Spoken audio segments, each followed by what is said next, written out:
Мы живем в мире, когда дезинформация и правдивая информация полностью перемешались. И отличить одно от другого становится невозможно сложно. Дипфейки, фотофейки, манипуляции.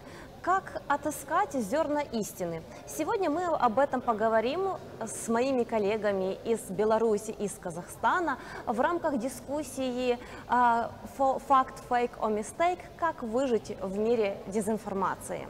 Меня зовут Алена Романюк, я редакторка информационной кампании «По ту сторону новостей». Я имею честь находиться на выставке Data Control Center, которую инициировал Гёте-институт в Украине и которую курирует научно-популярное издание «Куншт». Здесь очень много экспонатов, которые направлены на развитие критического мышления и медиаграмотности. Все, кто находится в Киеве до 22 ноября, я приглашаю вас на эту выставку бесплатно. Абсолютно приходите, интерактивные игровые формы, как сохранить свои данные в цифровом мире, как научиться отличать правду от фейков. Все на практических примерах. Если вы не можете приехать или прийти в Киеве на выставку, вы можете ее посетить онлайн. Все контакты и сайт вы увидите в описании под этой дискуссией. Я хочу представить моих коллег. Это Надежда Белохвостик из Беларуси, проект Media IQ, и Регина Им, которая представляет проект «Три точки» из Казахстана. Поэтому у нас такая интернациональная дискуссия, кстати, как и выставка в формате онлайн, поскольку выставка Data Control Center, она есть на английском, русском, украинском и армянском языках. Пожалуйста, переходите на сайт, каждый день там добавляются новые экспонаты, сейчас их уже 12. Я немножечко расскажу о том, что сегодня будет происходить. Во-первых, мы поговорим о том, какие фейки в каких странах наиболее популярны. Мы поговорим о форматах фейков и о форматах их опровержения, что заходит и что вообще не работает. А также мы хотим разыграть между нашими зрителями несколько эко-сумок и с логотипами этой выставки. Поэтому, дорогие друзья, пожалуйста, опишите те фейки, которые вас наиболее зацепили или которые вы видели в последнее время в Фейсбуке, в Инстаграме, в СМИ или слышали от друзей, родных и близких. Пишите нам, пожалуйста, в комментарии. Мы потом вместе с организаторами при помощи рандомайзера определим, кто же получит прикольные эко-сумки. А я перехожу уже к нашей дискуссии. Мы сейчас немножечко расскажем о наших проектах, о том, что мы делаем и на какую аудиторию мы направляем свои действия. Начну с себя, поскольку я все-таки модератор, да, и попользуюсь этим правом. Я веду несколько проектов, но главное это «По ту сторону новостей». Мы опровергаем фейки, мы рассказываем, как работают манипуляции и объясняем сложные вещи на простом языке. Мы используем много мемов, юмора, шутим, иногда это черный юмор, иногда это ирония. Это то, зачем люди приходят, например, в Facebook. У нас нет сайта, как бы это странно не звучало, потому что фейки распространяются очень быстро. Да? Например, фейковая новость обходит или распространяется в 6 раз скорее, чем правдивая. Естественно, надо все это опровергать точно так же быстро, потому что если фейк появился сегодня, а опровержение вышло через неделю, это опровержение уже никому не нужно. Поэтому мы заходим через Facebook, через Instagram, через Telegram.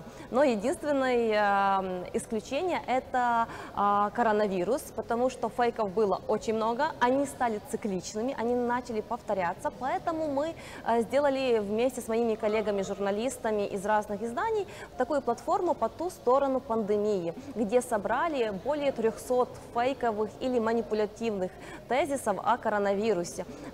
И вот сейчас у нас в стране по другому кругу пошли эти фейки, мы их уже не опровергаем, а просто даем линки и отправляем людей на сайт. Нашему проекту «По ту сторону новостей» около уже больше 2 лет, и мы вывели его с нуля на миллионный охват аудитории ежемесячно. Наш пик это был март, более 4 миллионов украинцев, и, наверное, не только украинцев, смогли прочитать, пошерить, поделиться нашими опровержениями, и это очень ценно для нас, как фактчекеров. А я передаю слово своей коллеге из Беларуси. Надежда, привет, расскажи, пожалуйста, о реально очень крутом проекте Media IQ и о том, что вы делаете. Media IQ. Добрый вечер всем, очень рада всех видеть, надеюсь, что меня видно и слышно. Проект наш – это часть пресс-клуба «Беларусь». Под крышей пресс-клуба мы работаем. У нас, можно сказать, 2 направления основных. Первое такое серьезное, почти научное – это мониторинг. Мы мониторим СМИ, у нас 3 мониторинга. Мы мониторим соблюдение стандартов журналистики, составляем рейтинги, там определяем соблюдение, выявляем стандартов журналистики. Второй мониторинг, мы отслеживаем прокремлевскую пропаганду, конечно, что для нас очень важно, поскольку мы находимся во многом в российском, в том числе, информационном пространстве. И самый сложный, пожалуй, наш мониторинг – это мониторинг на проявление признаки пропаганды и манипуляции отдельно. Это такая серьезная на основе методологии работа, на которой сидят мониторщики, аналитики, и каждый месяц будет отчет. Параллельно вторая наша деятельность – это быстрая оперативная аналитика, это факт-чекинг, это разборы пропаганды, это интервью с медиаэкспертами. Это то, что у нас выходит постоянно в режиме ежедневном. И сейчас, я думаю, что все понимают, какая ситуация в Беларуси. У нас как бы вот за последние месяцы работы в этом смысле прибавилось очень. Если мы говорим о фейках, то наш главный фейк – это наша пропаганда. Если вдруг вам когда-нибудь доведется увидеть, там, например, наше телевидение или открыть нашу государственную прессу, то вы увидите фейковую Беларусь, та Беларусь, которая на самом деле не существует. В ней живут какие-то другие люди, происходят другие процессы, и проблемы решаются совершенно иные, чем у реальных людей. Вот с этим мы как бы работаем вот каждый день. Сколько времени уже вашему проекту и сколько людей работает в проекте? Проекту больше 2 лет. В нем, ну, если сказать, вот редакция, которая работает вот как, ну, мы называем себя медиа о медиа, и нас буквально, меньше 10. И группа вот мониторщиков, там тоже там где-то около 8 человек, вот они немножко, то есть это две части такие, две половины. Разных направления. Спасибо огромное. И Регина, привет. Расскажи, пожалуйста, тоже о проекте «Три точки» из Казахстана. Привет, Алена, привет всем, кто к нам присоединяется. Меня зовут Регина.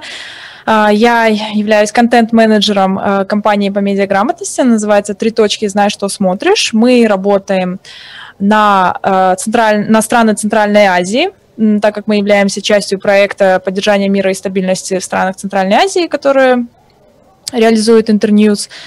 И у нас, нашему проекту уже 2 года, да, почти 2 года, и что мы делаем? Мы, естественно, рассказываем о медиаграмотности и критическом мышлении, но у нас больше такой подход проактивный, да, то есть мы не делаем сами факт-чек, мы иногда мы просто берем один какой-то вот интересный кейс, препарируем его, рассказываем, как он работает, но это не факт-чек в стандартном понимании, а это больше разбор самого нарратива, сюжета фейка и именно точек воздействия, да, то есть мы пытаемся разобраться, на что именно автор пытался надавить и через какие рычаги он пытался донести этот фейк до пользователя, чтобы этот пользователь им поделился, чтобы он в него поверил, чтобы его это как-то зацепило. Единственное исключение тоже, вот как и в проекте Алены, мы отреагировали на пандемию, на инфодемию. Мы сделали отдельный проект «Коронавирус нет-нет-нет». Это референс к одной песне, которую казахские ребята записали прям во время первой волны пандемии, когда все были в большом стрессе. И там уже мы собирали чистейший факт-чек любой информации, любых фейков, которые циркулировали, и по поводу лечения, и по поводу статистики, по поводу способов распространения вируса. То есть это, в принципе, было для нас что-то новое, потому что до этого мы это не практиковали, но мы рассказывали об этом. И вот из таких, как бы сказать, реактивных действий это был вот этот проект. А в целом мы вот ориентируемся больше, наверное, на на профессиональную и полупрофессиональную аудиторию, да. И у нас, мы вот за 2 года, я сейчас пыталась посмотреть, сколько у нас подписчиков, нас просто сложно отследить, мы как бы все на разных платформах, и у нас еще есть наши страницы, которые ведут наши партнеры на каждом местном языке в каждой стране Центральной Азии. Вот, мы вот работаем так. На самом деле, хочу, коллеги, с вами обсудить вот такой вот вопрос, потому что, да, коронавирус внес свои изменения в работу каждого, но вот все-таки сейчас уже о фейках как таковых говорят меньше, но говорят больше о другой сегментации. Есть такое распределение от Рады Европы, это мисинформация, дезинформация и малинформация. Кстати, дорогие зрители, напишите, пожалуйста, нам в комментариях, что же такое мало информации. Я в конце нашей дискуссии об этом обязательно расскажу, но сейчас у вас есть возможность выиграть за объяснение этого термина эко-сумку. Дезинформация – это неправдивая информация, которая направлена на вред, для того, чтобы сманипулировать, чтобы дезинформировать, для того, чтобы ввести в заблуждение человека. А misinformation, да, это ошибочная информация. Например, журналисты делают какие-то ошибки, и в свою очередь это тоже как бы влияет на информационное пространство, но по своей сути с самого начала это не несет никаких плохих целей. Надя, Регина, вот сколько, если вот дезинформация и мисинформация, по вашим ощущениям, сколько вы работаете с фейками? Чего больше? Это ошибки журналистов, пользователей, блогеров, или это все-таки целенаправленные вбросы идут? Давайте на примере коронавируса, чтобы было проще. Я, наверное, скажу, даже не знаю, как здесь определиться, потому что, вы же знаете, что Беларусь вообще мы же победили коронавирус еще в первую волну, я думаю, что это... Еще до его начала, да. Да, поэтому с этой темой у нас журналистам работать достаточно сложно, в первую очередь, потому что у нас большие проблемы со статистикой. Поскольку медицинская статистика, ее проверить каким-то альтернативным источником практически невозможно. Мы не знаем реальную цифру, сколько заболело, сколько умерло. У нас вообще от ковида в Беларуси никто не умер. Официально у нас умирают люди, да, ковид, но от сопутствующих хронических заболеваний. У нас только с такой формулировкой наше Министерство здравоохранения выдает информацию на эту тему.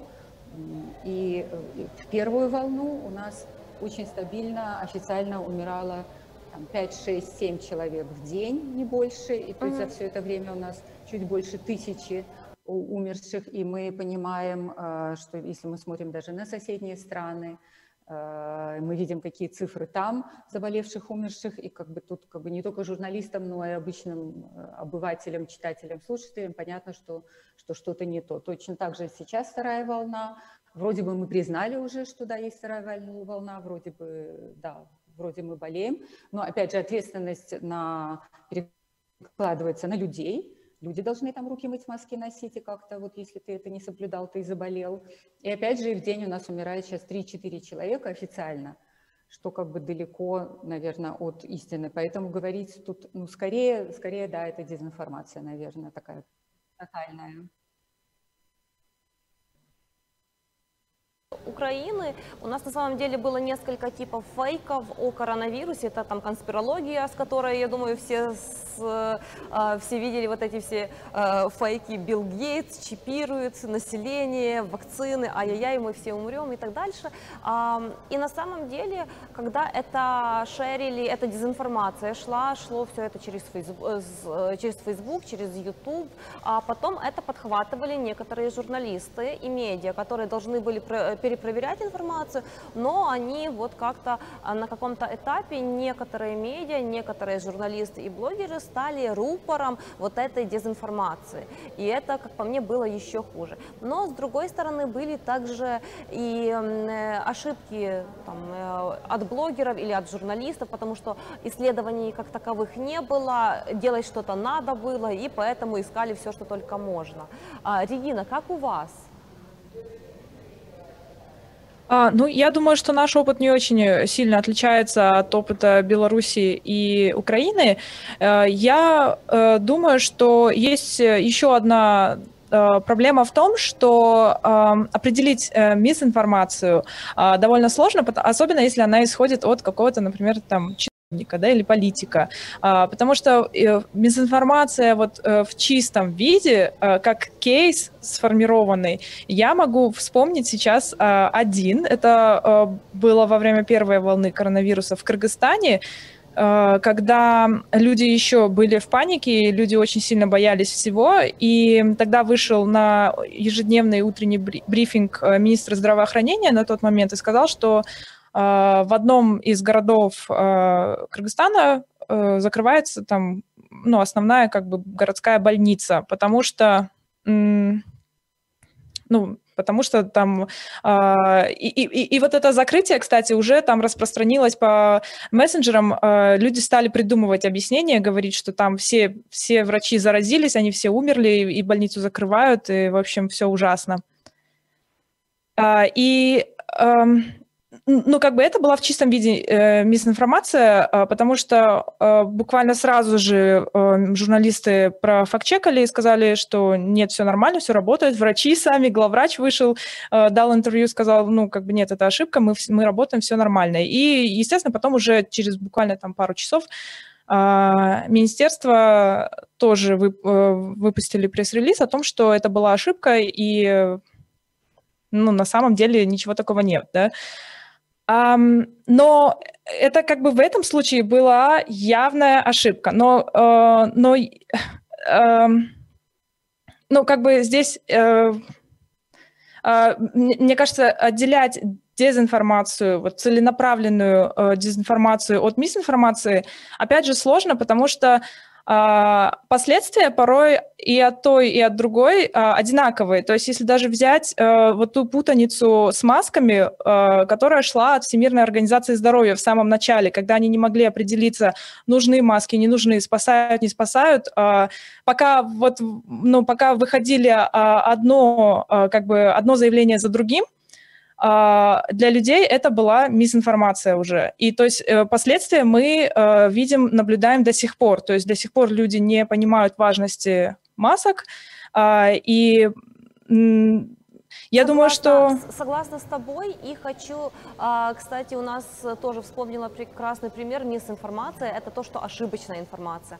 Это январь, когда только-только начинаются первые новости о том, что какой-то смертельный коронавирус в Китае, все страшно-страшно, у нас начинаются фейки о каких-то инфицированных бананах и о том, что нельзя ходить на Укрпочту и забирать посылки из Алиэкспресса.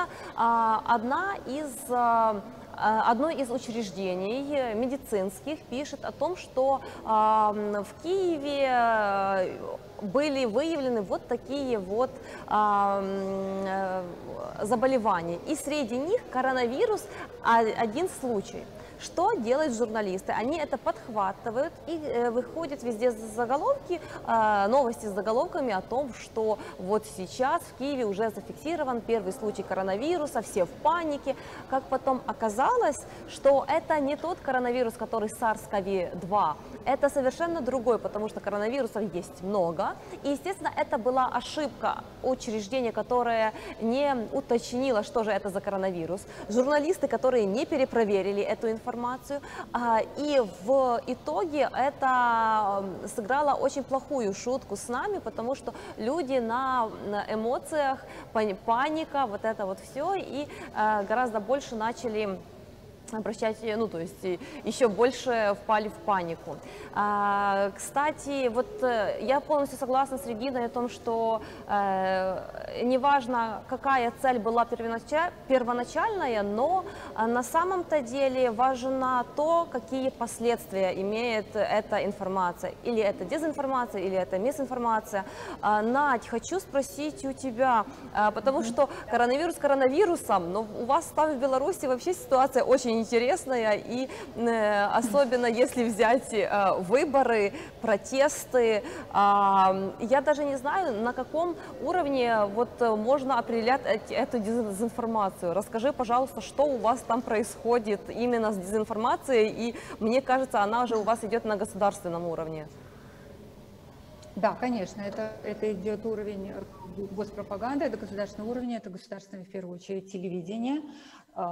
И на самом деле то, что у нас что-то происходит и что даже эти выборы пройдут необычно, было понятно на самом деле с весны, с начала коронавируса, потому что недовольство в обществе зрело именно на фоне происходящего с коронавирусом, с первой волной, с тем, как реагирует государство,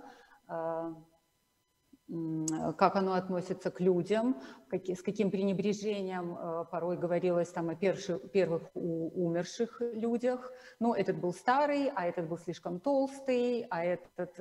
Как бы возмущение было... Да, возмущение было колоссальное. Просто потом, когда мы столкнулись с тем, что нашим врачам не хватает этих СИЗов, масок, щитков, это было огромное волонтерское движение, когда люди собирались после работы и шили маски, мастерили щитки, когда кафе, рестораны развозили врачам еду. То есть это было такое движение гражданского общества, которое совершенно не замечалось никак ни государством, ни властями, ни государственными СМИ. То есть по телевизору этого ничего не показывалось. И вот по-прежнему то, что я говорила, что вот эта вот фейковая Беларусь, вот она жила своей какой-то такой жизнью, когда начались выборы, когда было объявлено о том, что идут регистрация кандидатов в кандидаты в президенты, и эти люди, кто был зарегистрирован в таком качестве, должны были собрать минимум по 100 тысяч подписей для того, чтобы иметь возможность стать кандидатом и попасть в бюллетени в избирательные. И по всей стране стали выстраиваться огромные очереди на несколько часов. Люди стояли, готовы были стоять много часов, только чтобы отдать свою подпись. И это видели все, кроме нашего телевидения. То есть этого нам не показывали, то есть это была чистейшая дезинформация, то есть этого не было. В нашем государственном телевидении выборов вообще как бы не было, ну, кроме каких-то официальных строк, что там ЦИК что-то там заявил, что вот начался этот сбор, то есть это была совершенно дозированная очень информация, которая проходила вот где-то каким-то там 25-м планом. Единственное, что как бы что что-то происходит, можно было догадаться, когда потенциальных кандидатов в президенты стали сажать и стали задерживать, стали против них уголовные дела возбуждать. И опять же на телевидении про этих людей рассказывали, не называя, что они участвуют, что они хотят, претендуют на участие в избирательной кампании. То есть так был задержаны, посажены, возбуждено уголовное дело против, ну, наверное, главный президент альтернативный, председатель Белгазпромбанка, вот Виктор Бабарик, он уже 4 месяца находится в СИЗО, и мы делали несколько сюжетов, потому что выходили на телевидении ролики с подробными данными следствия о том, какие экономические преступления, значит, он совершал. Показывали какие-то отрывки из очных ставок, показывали какие-то выписки счетов, показывали обыски в самом банке, то есть показывали банки, нашли деньги. Ну, то есть вот как бы деньги, золотые слитки, монеты. Вот. И мы делали несколько сюжетов. Мы в одном сюжете насчитали именно об этом уголовном деле. Мы насчитали 19 признаков пропаганды.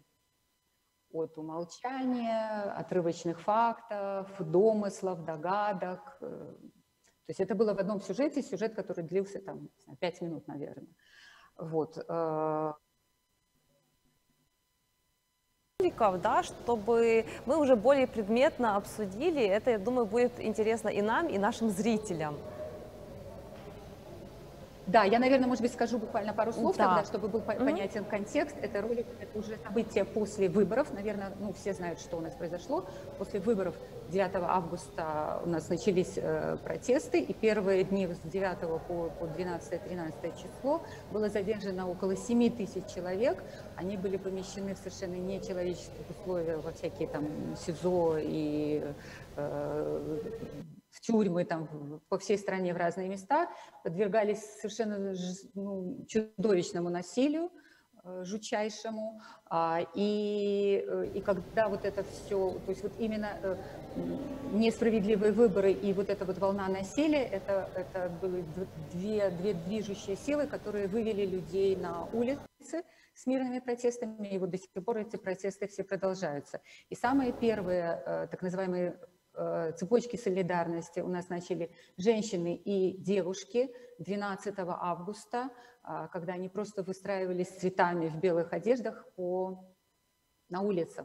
И вот одну такую девушку, она была снята, ее показали там в несколько каналов независимых, после чего государственная пропаганда,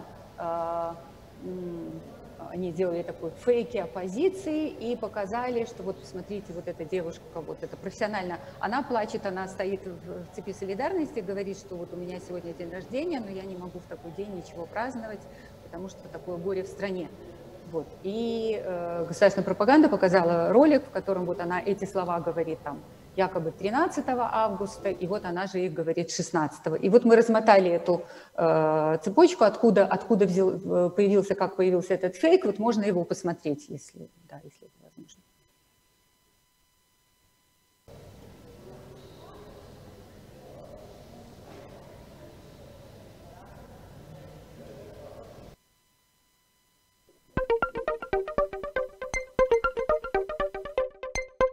«13 сентября на СТВ вышел репортаж Григория Озаренко из Центра изоляции правонарушителей в переулке Окрестина. Экскурсию проводил сам начальник ЦИП Евгений Шепетько. Я сразу скажу, вот искренне, абсолютно честно, никаких вопросов от меня не требовали заранее, никак маршрут мы не проговаривали, то есть вы нас пригласили в гости для того, чтобы реально показать то, что здесь происходит. Репортаж Озаренко фактически опровергает все свидетельства о пытках и избиениях на Окрестина. На момент записи этого ролика репортаж Озаренко на YouTube-канале СТВ собрал около 1000 дизлайков и более 100 гневных комментариев. Мы дополнили репортаж Озаренко комментариями людей, которые с 9 по 13 августа находились на Окрестина. Это страшное слово «Окрестина». Им уже разве что только маленьких детей не пугает. Создается грандиозная пропагандистская конструкция, этакий ГУЛАГ 21 века. Но ведь оказалось, что ГУЛАГ века 20 оказался чудовищной фальсификацией, а цифры преступлений были увеличены в сотни и тысячи раз. Непонятно, какие именно цифры Озаренок называет чудовищной фальсификацией.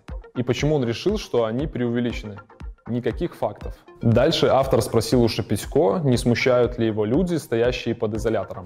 Я поясню, к родственникам и к родным и близким, друзьям никаких вопросов нет. Но там же журналист.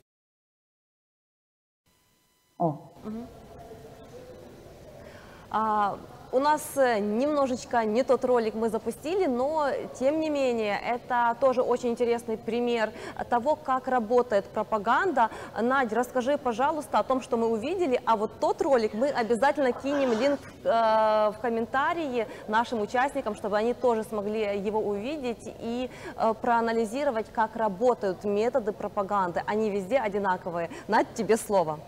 Да, это один из самых наших тоже популярных роликов. Он вызвал возмущение, в смысле не он, а тот сюжет, который мы разбирали, он вызвал огромное возмущение пользователей. Он получил там тысячи дизлайков.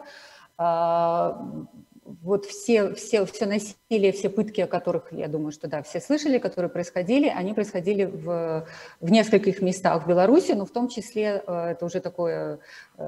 Окрестина, это вот тюрьма на Окрестина, которая у нас уже, ее сравниваю со Свенцевым, что там происходило. То есть там, наверное, многие видели и кадры избитых людей, и слышали записанные волонтерами, родственниками ужасающие крики ночью, как избивали мужчин, парней. Там. Ну, то есть там происходили какие-то ужасные, значит, вещи, после чего вот наш канал СТВ сделал сюжет про то, как все хорошо на Окрестина. Они поговорили там с начальником, он говорит, вот посмотрите, нет, здесь никого не избивали, здесь хорошо кормят. А там людей не кормили 3 суток, воды не давали, они содержали в камерах на 4-5 человек, там по 30, по 40, по 50 человек, они не спали, не ели, ну то есть это что-то такое невероятное, какие-то издевательства.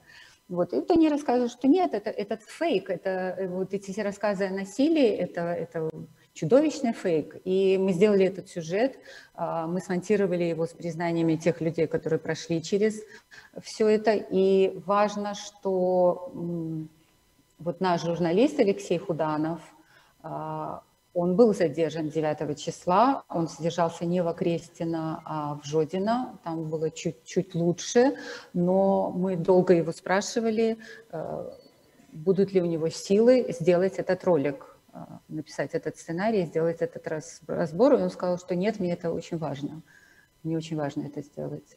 Вот. У меня есть прекрасный кейс, который знают, я думаю, все украинцы, и это тот случай, когда кейс вышел гораздо дальше, за пределы Украины. 2014 год, когда российское телевидение запустило фейк, абсолютно срежиссированный, о том, что якобы в Славянске распяли мальчика в трусиках, в маечке, и его там провезли по центральной площади. Это о том, как режиссируют новости, о том, как подменяют реальность. Коллеги, давайте вот для наших зрителей попробуем подытожить главные точки вброса дезинформации, да, потому что если мы будем знать, где мы можем столкнуться с неправдой, с фейком, мы уже будем, ну, скажем так, такая себе информационная вакцина, да, мы будем вырабатывать наш информационный иммунитет.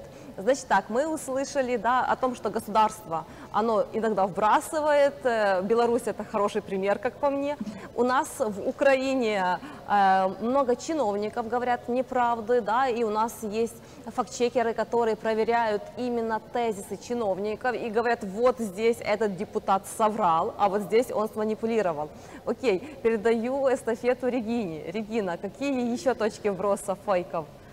У вас... Да, вот как раз по поводу того, как работает пропаганда, есть очень интересная мысль, точнее, даже не мысль, а такое замечание, наблюдение, которое сделала одна из моих вообще любимых журналисток Маша Гессен. Она сделала такое наблюдение, что одним из ключевых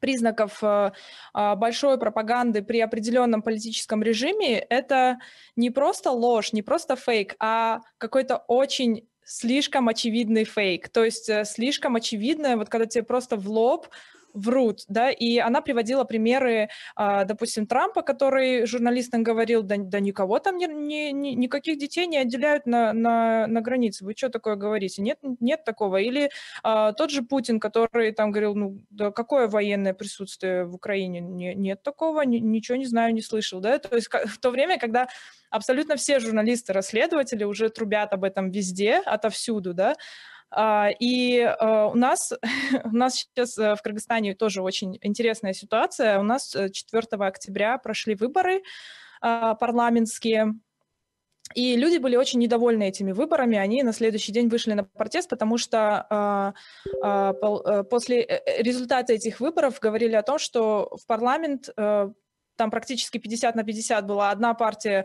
займет 50% парламента, и это партия действующего президента на тот момент. Такой уже, вы чувствуете, к чему, да, я веду. Вот. А вторая часть парламента заняла бы партия, которая принадлежит человеку, ну, как бы неофициально, но его семья и стоит за этой партией и спонсирует эту партию, а этот человек, ну, как бы он такое олицетворение коррупции, потому что уже, по-моему, года 1,5 назад вышла серия расследований против него, которая раскрывает коррупционные схемы, и, ну, как бы там тоже достаточно все понятно, достаточно фактов о том, чтобы сделать выводы. Тем не менее, ну, как бы человек получил 50% практически поддержки мандатов.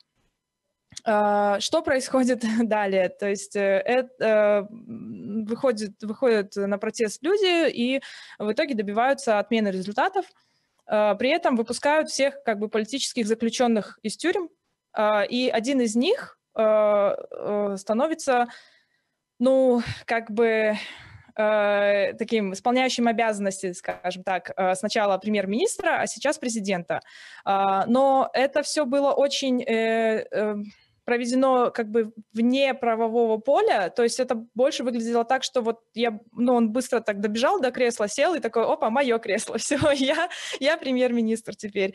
Вот, и именно из-за этого, из-за того, как это было сделано, из-за того, что не было, допустим, парламентского решения, да, ну, того созыва, который еще, ну, до выборов был, не было кворума, там были какие-то манипуляции с подписями, что якобы по доверенности там депутаты голосовали за этого человека. В общем, непонятная история. И в итоге эта ситуация зародила в людях зерно сомнения, несмотря на там какое-то количество людей, которые его поддерживают, этого человека, в том, что этот человек из-за его методов, он может быть, скорее всего, таким авторитарным диктатором, если он останется у власти.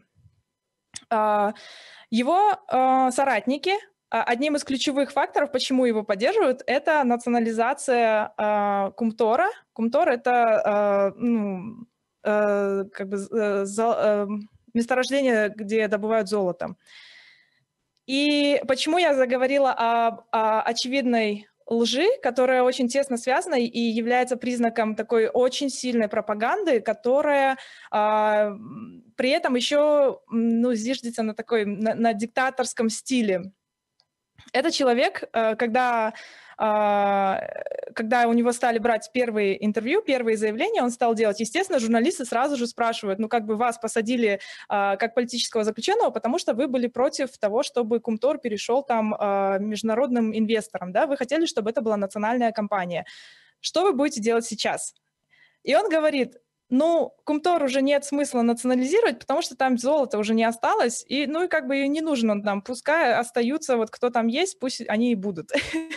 И вот это меня как раз и натолкнуло на эту мысль о том, что действительно не просто ложь, а такая вот грубая и очень очевидная, без попытки прикрыть, без попытки привязать это к какой-то фактической базе, да, это вот что-то, что объединяет очень многих лидеров вот таких авторитарных режимов. Происходит, вот хорошо, у нас есть диктаторы или у нас есть вот те, которые, чиновники, у которых такой авторитарный стиль правления, они говорят откровенную ложь, они просто, это гнусное поведение, но тем не менее, люди верят или нет? Верят? Но почему люди люди- верят? Почему люди верят или почему люди не верят? Да, вот давайте об этом поговорим. Ну и что касается Беларуси, да, то верят, ну, мы считаем, что это бабушки, хотя я так не уверена, потому что есть чудесные, замечательные бабушки, которые выходят у нас сейчас по понедельникам тоже на марше пенсионеров, у них все в порядке. Но это скорее та аудитория, которая получает информацию только из, ну, допустим, там, из государственного телевидения. Да, и когда оно массированно идет с утра до вечера одно и то же, да, я сама много раз сталкивалась с тем, что ну вот же сказали, вот же показали, вот же они все. И даже то, что сейчас происходит, достаточно выйти в воскресенье в город и увидеть, что сколько людей выходит, как они себя ведут. Но если по телевизору сказали, что это наркоманы, проститутки, хулиганы, выродки, то есть у нас, ну, после появления российских пропагандистов на телевидении у нас вообще язык вражды просто чудовищный, то есть они вообще не стесняются в выражениях. И вот они хотят развалить страну, они хотят расшатать, они хотят, чтобы нас кто-то захватил. Есть люди, которые в это верят. Да. И поэтому вот наша миссия в том числе каким-то образом достучаться до них. Мы пошли сейчас, наш проект пошел, мы открыли, сделали свой аккаунт в Одноклассниках, потому что вот там вот они в основном как бы обитают. И мы видим, что у нас там очень хорошо прирастают наши подписчики, буквально там за несколько недель у нас там больше 600 уже человек. И туда мы наши ролики постим. И, ну, потому что, да, это тяжелая, очень тяжелая работа. И очень часто в семьях идет раскол, раздрай, когда поколения не могут договориться, и такого очень много. Да.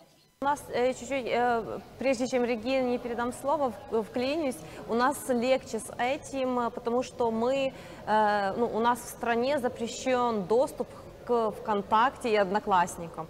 У нас это сделано приказом президента, если я не ошибаюсь, очень сейчас боюсь ошибиться.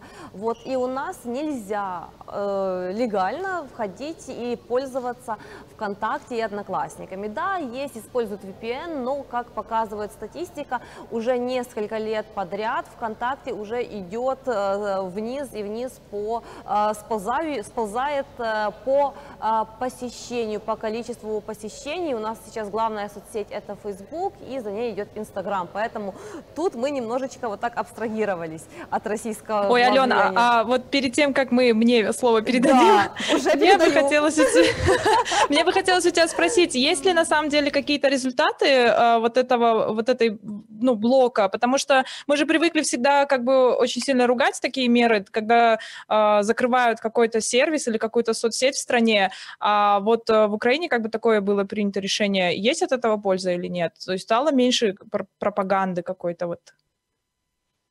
О том, что язык имеет значение. Дело в том, что в Украине гораздо меньше суто украинских фейков и очень много именно российских. Да, это очень плохо то, что как бы мы закрываем какие-то соцсети, но сейчас мы столкнулись с тем, что люди верят фейкам, люди верят всему, что идет. Да, какая информация первая зашла, в ту они и поверили. Поэтому вот срабатывает, вот телевидение срабатывает, особенно соцсети, потому что сейчас уже у каждой бабушки есть какой-то смартфон, ну или почти у каждой, и она вот информацию откуда берет? Именно вот из таких соцсетей, где она может найти там одноклассников, подружек, друзей и так дальше. И как по мне, да, это имеет результаты. Да, сейчас Россия использует другие точки вброса своей дезинформации, но хотя бы по соцсетям именно ВКонтакте и именно Одноклассники это дало свой результат, поэтому да. По цифрам, я думаю, я поищу и даже попробую, ну как бы нет каких-то там определенных цифр, но есть комментарии экспертов, есть те люди, которые исследуют эту тему, и достаточно интересная у них аналитика. Я обязательно с вами, коллеги, поделюсь и, думаю, даже поделюсь с нашими зрителями. Регина, как у вас? Верят, не верят пропаганде или вот лжи от чиновников, и почему? Ну, у нас, я могу говорить за Кыргызстан, ну, потому что я больше всего вот в этом контексте, есть, конечно, два, то есть в любом случае, при любом пропагандистском нарративе всегда есть два, ну, как бы аудитория делится на две части, да, то есть это либо те, которые уже заведомо предвзяты, то есть либо они соратники, либо противники, и тогда, если они соратники, они поверят всему, что говорится. Если они противники, то они поверят абсолютно ничему. И те, кто вот такие центристы, еще, ну, как бы не определились, поддерживают они или не поддерживают,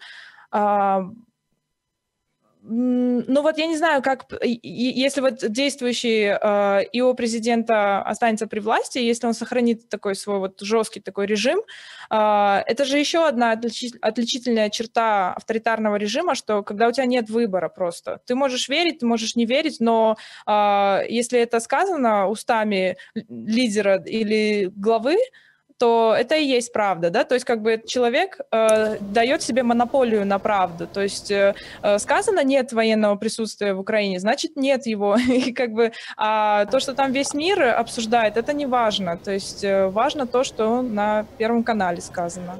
Да, я с тобой согласна здесь, и на самом-то деле это вопрос веры, это то, что нам осталось, да, есть же по телевизору сказали, значит, это правда. И очень сложно с этим... И предвзятости, мне кажется, тоже. И очень сложно с этим бороться. Хорошо, смотрите, для наших зрителей, и, пожалуйста, передайте эту информацию вашим знакомым, потому что фейки, они вбрасываются примерно, ну, вот везде. Телевидение, да, есть. Это может быть целенаправленное, а может быть ошибочное, но есть. Пресса, газеты, интернет тоже. Если мы берем чиновников, они тоже иногда или часто лгут, уже смотря от чиновника. Поэтому фейк может нас ожидать где угодно. Но, девчонки, что делать? Давайте поговорим о том, какие форматы фейков и что делать человеку, да, у которого нет образования там, журналистского, например, да, вот, который там, ну, привык читать газеты или смотреть телевидение, или общаться с друзьями в соцсетях. Как ему на первый взгляд хорошо, не понять, что это фейк, но усомниться в этой информации. Давайте поговорим об этом. Как определить? Ну, в Беларуси все просто. Я бы подвергала сомнению все, что я вижу по телевидению. Как бы, у нас просто есть очень тоже важный сейчас кейс для всей страны, который, ну, вот вызывает сейчас очень много дискуссий, и мы делали специальный ролик. Это наша символика национальная. Если вы видели там фотографии или видео со всех наших протестов, вы видите, что люди выходят под, ну, мы называем БЧБ, бело-червоно-белые, бело-красно-белые флаги. Флаг, который был, ну, он не был запрещен официально, но он очень не... После референдума 1995 года, который Лукашенко провел, когда он вернул и герб, и флаг фактически, ну, почти советский, и она была под таким негласным запретом, эта символика, ее там могли у тебя забрать где-нибудь, если ты на концерте или еще где-то, ну, как бы, ну, то есть это был такой признак оппозиции, а оппозиция была достаточно маргинальна у нас. И когда пошли массовые протесты, когда вот первый раз вышло больше 200 тысяч человек в Минске, это, ну, это невероятное количество, столько людей не выходило никогда в 21 веке и вообще со времен нашей независимости. Оказалось, что вся эта масса людей с этими флагами, буквально все, оказалось, что очень многих они хранятся с 90-х годов дома. Очень много, я сама видела огромное количество, это было очень как-то трепетно наблюдать у ребят, например, у студентов, у мальчиков, которых нету, конечно, не то что там швейных машинок, но даже аккуратных ручек, когда это было просто вот так вот стежками, сшито полотнище из 3 тканей, когда мы знали, что в магазинах исчезла еще белая ткань есть, а красной уже не найти. Сейчас у нас бабушки, пенсионерки вот эти чудесные выходят связанными этими флажочками. И что здесь стала делать пропаганда? Она стала говорить, ну, то же, что она говорила все эти годы, все 30 лет, но сейчас это очень массировано, что это фашистская символика, что под этими флагами полили наши деревни, что Хатынь у нас сожжена под этим флагом, что полицаи ходили с этими флагами. И эта риторика идет на государственном уровне. Это говорит министр обороны, это говорят все пропагандисты, все журналисты. И мы снимали Здесь вклинюсь чуть-чуть. Да. На самом деле это один из основных приемов пропаганды. Найти антигероя и максимально его демонизировать. Потому что вот враг, а я ваше спасение. Вот именно на таких контрастах и работает пропаганда. Но, коллеги, что делать? Как определить, как восстановить контроль, да, как выжить в мире дезинформации простым людям? Да?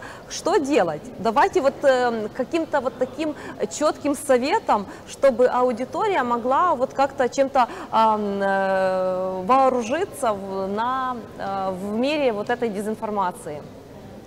Ну, можно следовать тем же стандартам, по которым вот мы проводим наш мониторинг, да, то есть у вас должна быть достоверная информация, это значит, у вас должна быть ссылка на источник, на первоочередной источник, по которому вы пройдете. Источника информации верить не стоит. Идем дальше. Хорошо. Да, это должна быть полнота информации. То есть если это вырванный из контекста какой-то факт, значит, это уже сомнение. То есть это должен быть бэкграунд какой-то. Как понять, что факт вырван из контекста? Смотрим информацию на одном источнике и идем искать ее на другом. Это может быть, потому что есть разные СМИ. Если информация из соцсетей, сначала мы идем и проверяем, где же она взялась, да, кто ее первый опубликовал, откуда у человека или у СМИ эта информация. Дальше мы идем по СМИ, кому принадлежат эти СМИ. Если это государственное, например, агентство Белта, скорее всего, там информация может быть очень хорошо перекручена, да. Если это, например, Радио Свобода, это хороший источник информации, я им склонна доверять. Пойду еще посмотрю, где это. Поэтому каждый факт смотрим, насколько он полно раскрыт и как можно еще это проверить. Еще советы, коллеги? Я бы еще добавила туда такой, не знаю, это дополнительный маркер фейковости на информацию, которая совпадает и подтверждает ваши взгляды, да, то есть если это информация о каком-то факте, о какой-то новости, которая совпадает с вашими взглядами, она вам нравится, все классно, нужно ее как бы еще больше проверять, потому что та информация, которая вам нравится и которая совпадает с вашей картиной мира, она имеет больше шансов того, что вы ею поделитесь, а значит, ее нужно как бы более тщательно проверять. И я думаю, что это такой вот один из методов борьбы как раз с вот личной предвзятостью. На самом деле наш мозг имеет такую особенность по-своему воспринимать те или иные факты. Например, если в стакане стояла бы, например, пол стакана воды, да, кто-то скажет, стакан наполовину пустой, это скажет пессимист, оптимист скажет, что стакан наполовину полный, а что сделает фактчекер? Он скажет, в этом стакане, скорее всего, 100 мл какой-то прозрачной жидкости. Вода это, не вода это уже надо проверять. Так работают факты, но наш мозг, он подтасовывает наше восприятие тех или иных фактов. Кстати, от себя добавлю еще один совет. Если информация у нас вызывает какие-то эмоции, это очень хороший повод сказать себе стоп. Вот мы привыкли сейчас сидеть на карантине, на самом деле информацию тоже надо помещать в карантин. И если у нас что-то вызывает эмоции, желание поделиться, рассказать скорее об этом, говорим себе стоп, идем на кухню, завариваем чай, и после этого, когда попьем чай, когда выдохнем, мы можем вернуться к этой информации и еще раз ее прочесть, и только потом решить, поделиться ей или наоборот сказать себе стоп, потому что распространение фейков можем остановить мы сами, если будем включать критическое мышление. Какие еще советы можем дать нашим зрителям? Это что касается фейков через пропаганду. У нас есть такой, стандарт, по которому мы мониторим отделение мнений от фактов. Вот этим грешат все журналисты, которые работают на наших государственных СМИ, когда информация, любая новость, ее невозможно найти в нейтральном изложении, то есть она всегда имеет какую-то оценку. И для меня лично это всегда первый признак, что что-то не то, то есть это не журналистика уже, и значит, с этой новостью тоже что-то не то.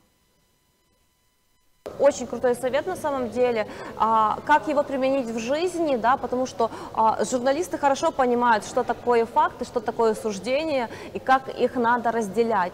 Но когда вы видите новость, просто поставьте себе вопрос, это факт или об этом мне говорят, это очень много людей вышло на протест. А много это сколько? Это 5, 10 или 150 человек. Да? И много это уже оценка того. Да? Дайте мне факты, а я сам сделаю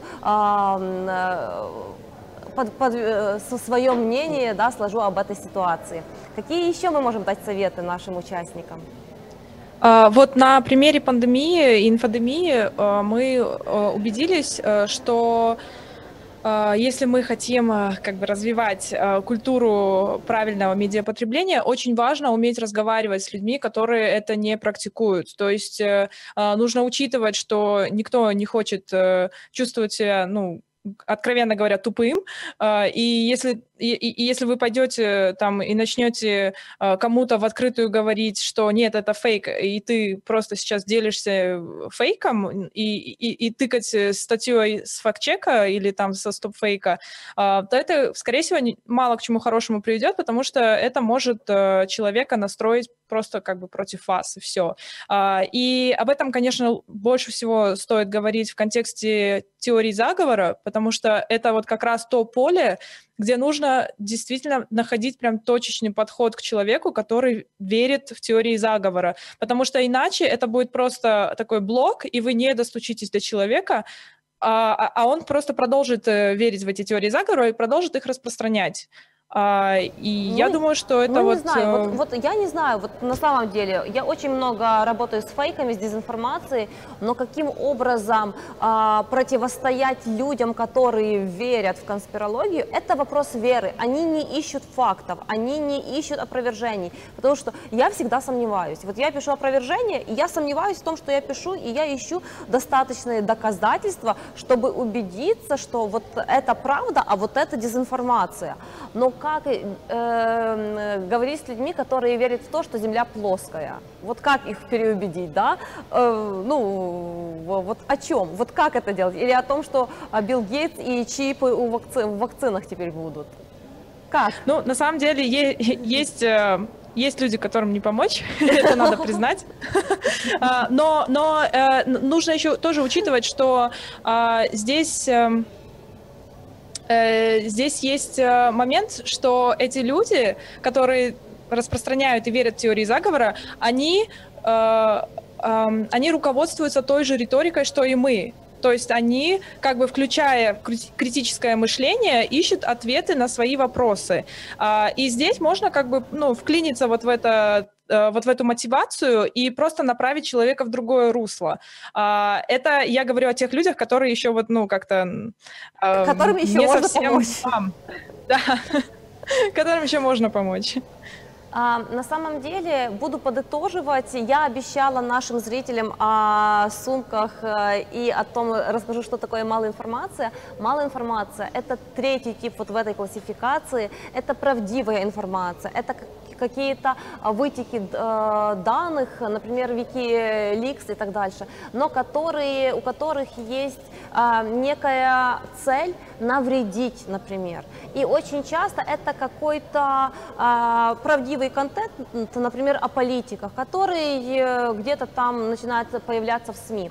Всегда, когда есть актуальная тема или актуальная персона, всегда есть точка вброса, когда вбрасывают какой-то фейк или дезинформацию, или манипулятивное сообщение, и потом его подхватывают или соцсети, или другие журналисты, и это становится трендом. Поэтому я призываю всех включить критическое мышление. Организаторы обязательно свяжутся с теми, кто правильно ответил на этот вопрос, и кто написал о тех фейках, какие зацепили их больше всего и отправят эко-сумки нашим победителям. Мы будем заканчивать нашу дискуссию. От себя еще дам один маленький совет. На самом деле 7 из 10 людей, они не читают текстов новостей, но они читают исключительно заглавия, только заголовки. Поэтому, пожалуйста, если вы видите какой-то кричащий заголовок, скажите себе стоп, откройте эту новость полностью и прочитайте ее. И только после этого надо делать выводы о том, правда это или фейк. Не делиться этой новостью исключительно на основании того или иного заголовка. Я благодарю наших зрителей. Огромное спасибо нашим участникам, Надежде Белохвостик, Media IQ из Беларуси. Пожалуйста, подписывайтесь на странички в соцсетях, чтобы быть в курсе того, что происходит в стране, в Беларуси. Регине и журналистке из Кыргызстана, которая является также контент-менеджером крутейшего проекта «Три точки». Есть во всех соцсетях, там есть Лига медиаграмотности. Реально очень классные инициативы и форматы. Спасибо вам, коллеги. Меня зовут Алена Романюк. Я напомню, что мы проводим эту дискуссию в рамках выставки Data Control Center, которую инициировал Гёте-институт в Украине. И призываю всех обязательно посетить эту выставку в Киеве или онлайн по адресу www.datacontrolcenter.com. Спасибо огромное и хорошего вечера. Спасибо всем. Спасибо. Спасибо. Пока.